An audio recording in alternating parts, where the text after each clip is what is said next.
Let me tell you about two traders, both real people, both watching the same markets, trading the same instruments, sitting in front of the same screens. And yet one of them is broke, and the other is quietly building generational wealth. Here is the twist. The broke one wins more often, by a lot. Meet Marcus. 6 years of trading experience. He has done the courses, read the books, put in the screen time, and when Marcus trades, he wins. 8 out of every 10 trades go his way. His friends think he is a genius. He posts his win rate in forums and people lose their minds. 80%. The man wins 80% of the time. And at the end of every single year, he is either flat or slightly in the red. He cannot figure out why. He keeps adding trades, refining entries, chasing that perfect setup, but the money never comes.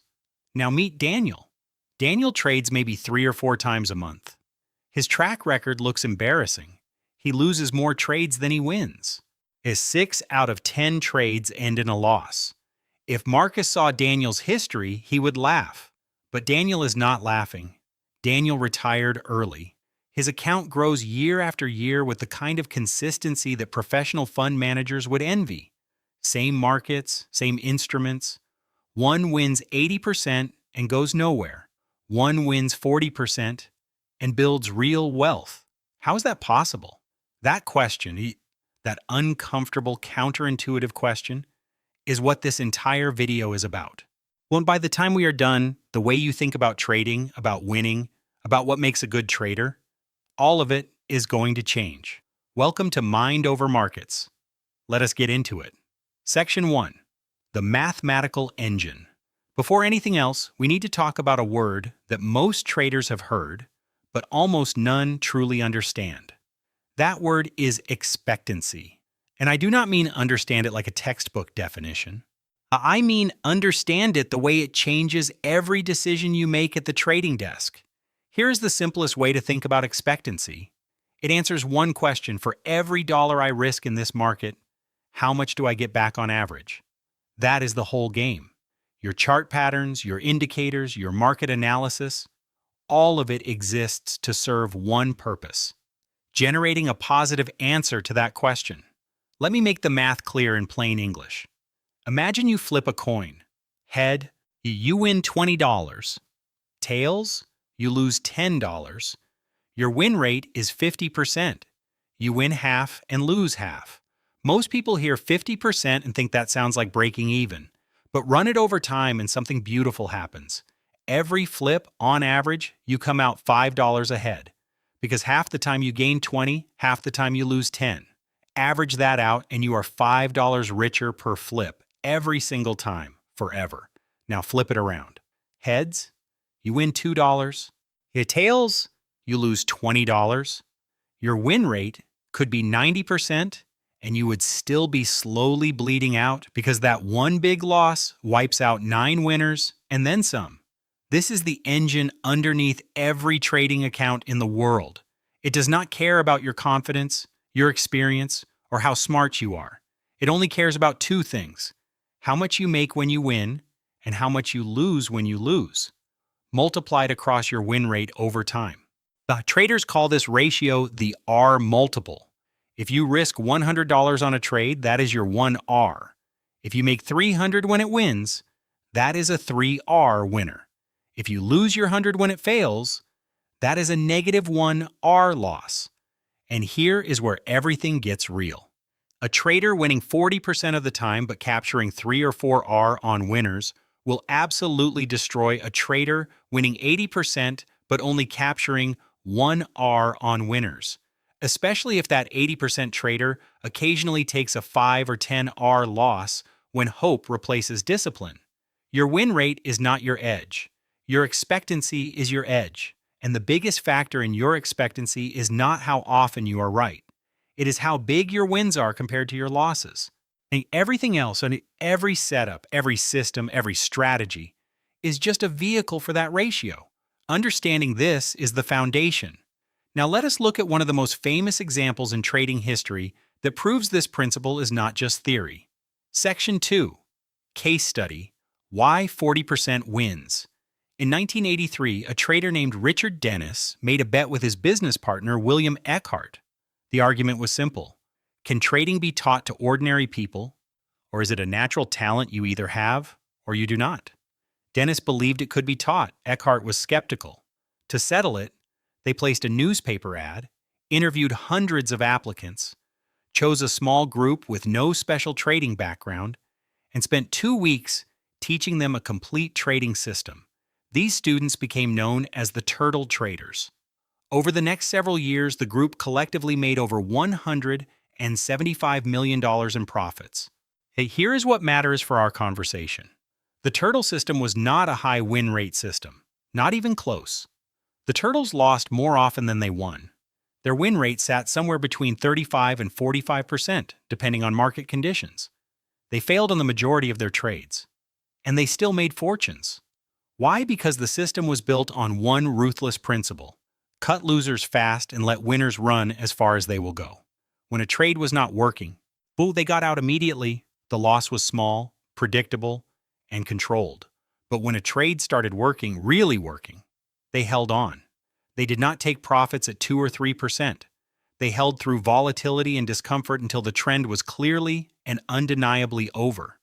The result was winning trades that sometimes returned 10, 15, or 20 times what was risked. Those enormous R multiples more than covered all the small losses along the way. Think about what that looks like with simple numbers. 40 trades, 24 of them lose 1 unit each. That is 24 units gone. But 16 of them win, and those 16 average 5 units each. That is 80 units in profit. Net result, 56 units ahead, from a system that loses 60% of the time. The math works because the size relationship between winners and losers makes it work. Richard Dennis himself once said that the markets are not that complicated. What makes them hard is the discipline to follow the rules when everything inside you is screaming to do the opposite. And that brings us to the uncomfortable truth about high win rate trading that almost nobody talks about openly. Think of it like fishing. Most casts come up empty or catch something tiny you throw back. But once in a while, maybe one cast in 4, you pull in something massive, something that makes the whole day worth it. And a high win rate fisherman might be pulling in tiny fish constantly, always feeling productive, never going home empty-handed. But at the end of the year, when you weigh the total catch, the big fish fisherman wins every time. The turtle traders were big fish fishermen. They did not care about the empty casts. They were built for the moments when the market gave them something enormous. You can apply this same principle regardless of what you trade or what time frame you use. Yet the question is not how often can I be right. The question is how big are my winners relative to my losers? And is that ratio enough to survive the losing stretches? If the answer is yes, your win rate almost becomes secondary. But then, why does everyone chase it? Why is Marcus stuck in his 80% loop going nowhere? That answer has a name, and it might be the most important thing you hear all year. Section 3. The 80% Death Spiral. Picture a trader sitting at his desk. Yeah, he has a system. It is built around one core feeling, the feeling of being right. He takes trades with tight profit targets. He knows exactly where he wants to exit when the trade goes his way. 10 pips, 15 pips, 20 pips. Whatever his number is, he grabs it and closes the trade. Green, win. That little dopamine hit of the closed green trade is what keeps him going. But then a trade goes against him. And here is where everything breaks. Because closing a losing trade means admitting he was wrong. And being wrong feels terrible. So instead of taking the loss at his predetermined stop, he moves the stop just a little further, giving it room, hoping the market will come back. And sometimes it does. Sometimes the market saves him and he gets out at break even, and the lesson he learns is that holding works. Hope works. But sometimes it does not come back. And that small loss that should have been $100 becomes $200, then $500, then the kind of loss that wipes out an entire week of winning trades in a single afternoon. I call this the hope prison. And it is one of the most dangerous places a trader can live. Hope prison works like this. Your whole system is built around protecting your win rate. Every time you close a loser, your win rate drops. So you do whatever it takes to avoid closing that losing trade. You tell yourself stories. The setup is still valid. The market is just being irrational. It will come back. And while you are telling yourself those stories, the loss is growing. Quietly, patiently. The market has no idea you are in hope prison. It just keeps moving. The statistical reality is brutal. You can win 90% of your trades and still lose all your money. Here is the math made simple. You win 90 trades, each one makes you $50. That is $4,500 in profit. Then you have 10 losing trades, but because you held them and hoped, each one cost you $600. That is $6,000 in losses. Despite a 90% win rate, despite being right 9 times out of 10, you lost $1,500. Net loss on a 90% win rate. This is not a hypothetical. This is the lived reality of thousands of retail traders right now. Many of them do not even realize it is happening because the wins feel so good and come so often that the occasional catastrophic loss gets rationalized as bad luck, as a fluke, as something that will not happen again. And here's the truly insidious part. The system rewards you for staying in hope prison, at least for a while, because the market does sometimes come back and save you, and when it does, you feel like a genius. Your discipline, your ability to hold through discomfort, feels validated. But what has actually happened is you have been conditioned.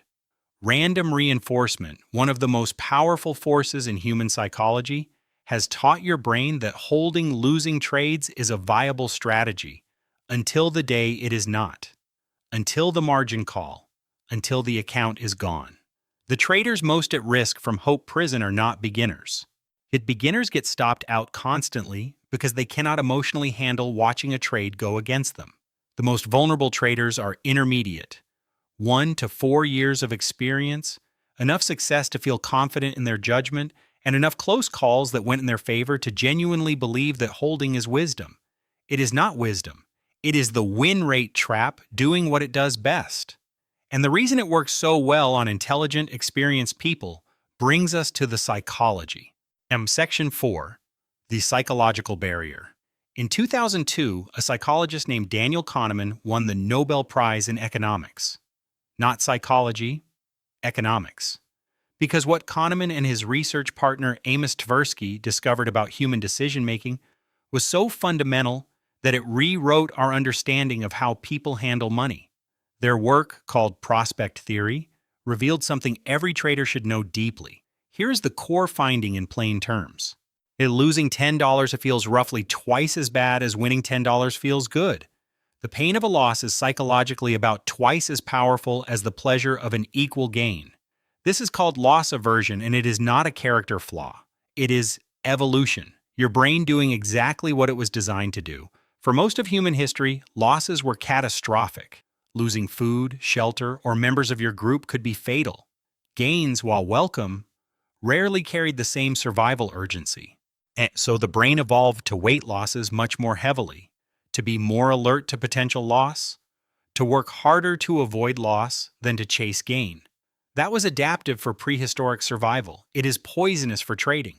In practice, loss aversion means this. When you have an open losing trade, your brain experiences genuine psychological pain.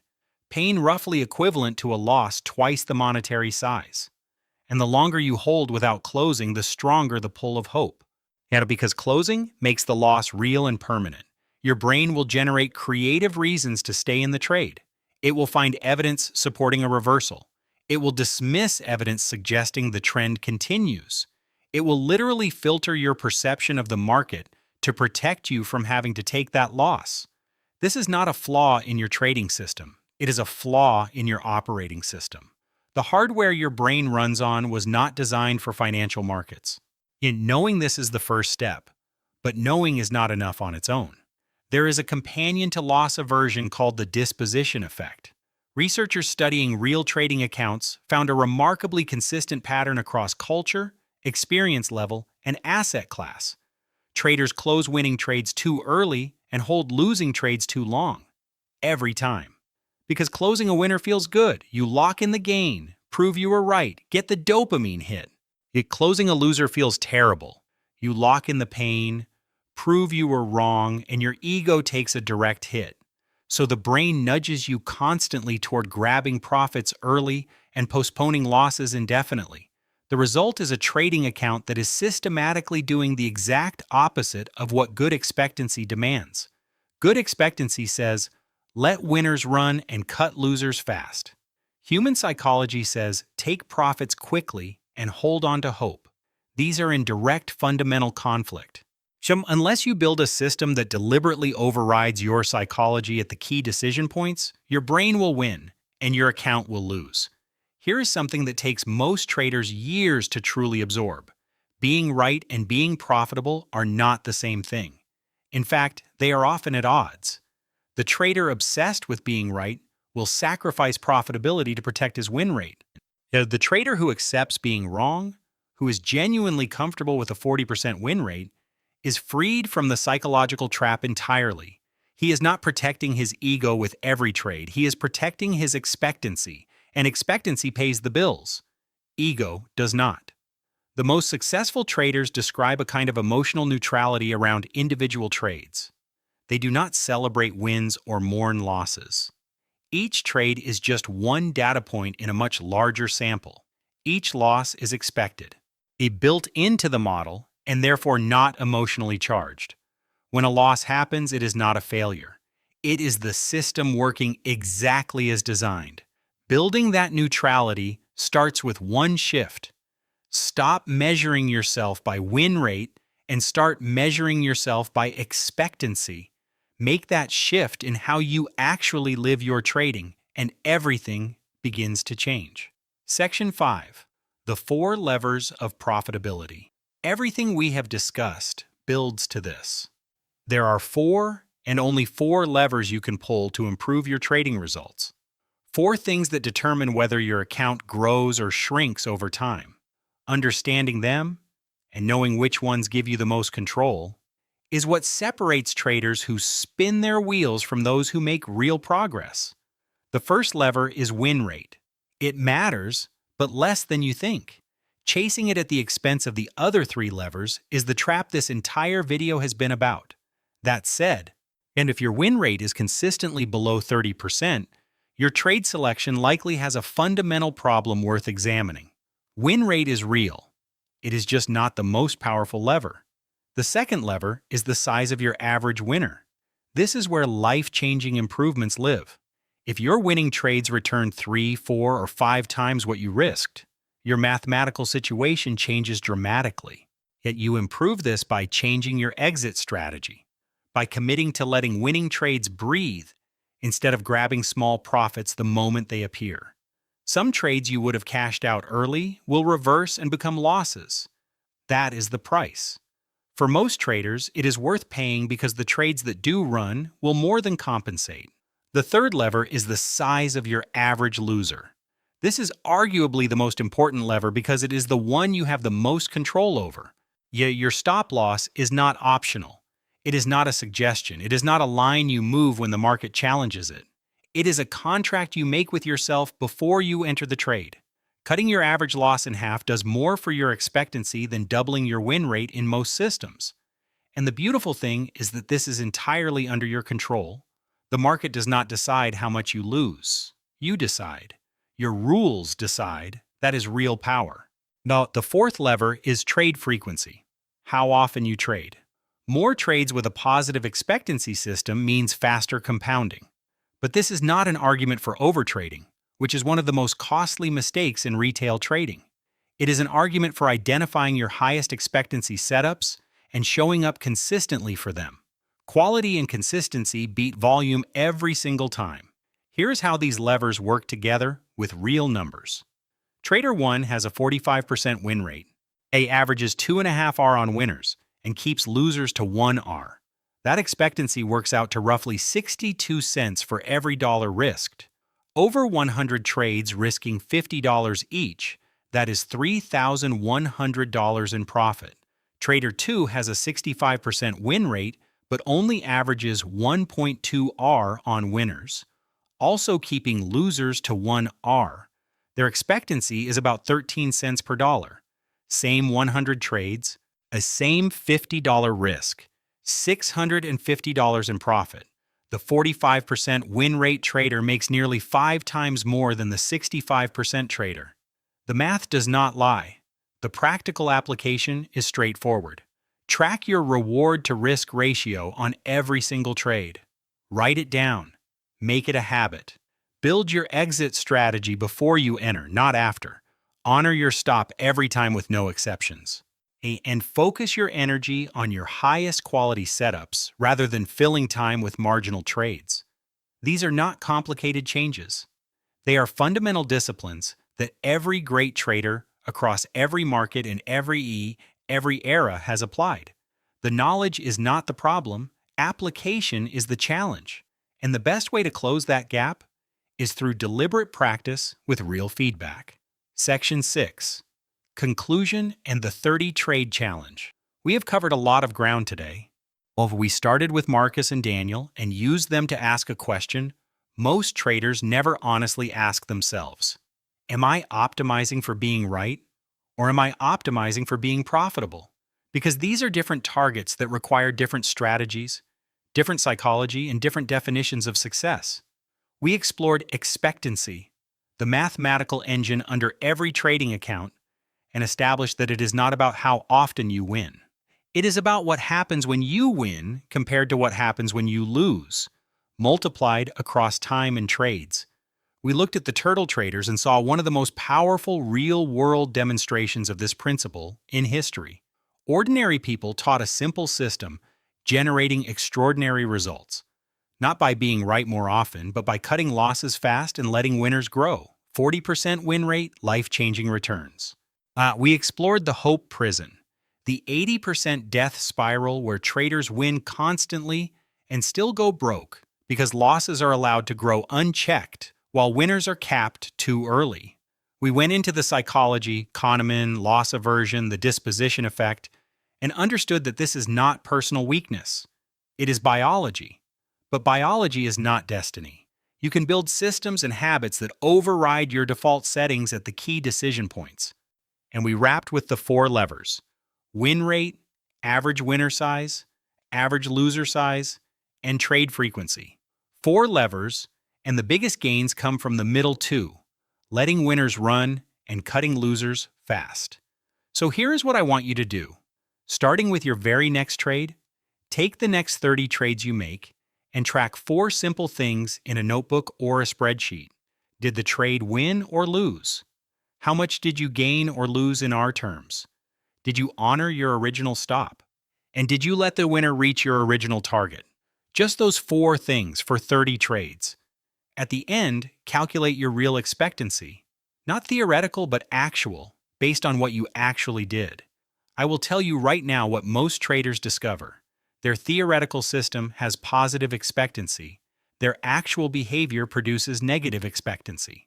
The gap between those numbers is the cost of their psychology, the price of moving stops, grabbing early profits, and making emotional decisions under pressure. When you see that gap clearly in your own numbers from your own trades, everything changes. Because now you have a specific target, you know exactly what behavior needs to change. And the fix is not a new strategy or a better indicator or a course that costs $1,000. The fix is execution discipline. It is building habits that protect your expectancy from your own brain. Marcus has everything he needs to become a profitable trader. He has market knowledge, setup recognition, and experience. What he lacks is the willingness to be wrong quickly and the patience to let right trades grow. The moment Marcus stops protecting his win rate and starts protecting his expectancy, his entire trajectory changes. Daniel is not a better market analyst than Marcus. He is a better manager of himself. He does not need the market to validate him. He does not need to be right. He just needs to be disciplined, consistent, and patient. And those qualities, more than any analytical skill or market insight, are what this business ultimately rewards. The win rate trap is not about a mathematical mistake. It is about identity. If you believe that winning trades should feel good and losing trades should feel bad, and you build your behavior around protecting that feeling, you are in the trap. But if you shift your identity If you become a trader who defines success as positive expectancy and disciplined execution regardless of individual outcomes, you step out of the trap. And once you are out, it is very hard to go back. I hope this gave you something real today. Not just information, but a genuine shift in perspective. If it did, share it with one trader you know. Someone who is winning plenty of trades but watching their account go nowhere. This might be the explanation they have been missing. This is Mind Over Markets. See you in the next one.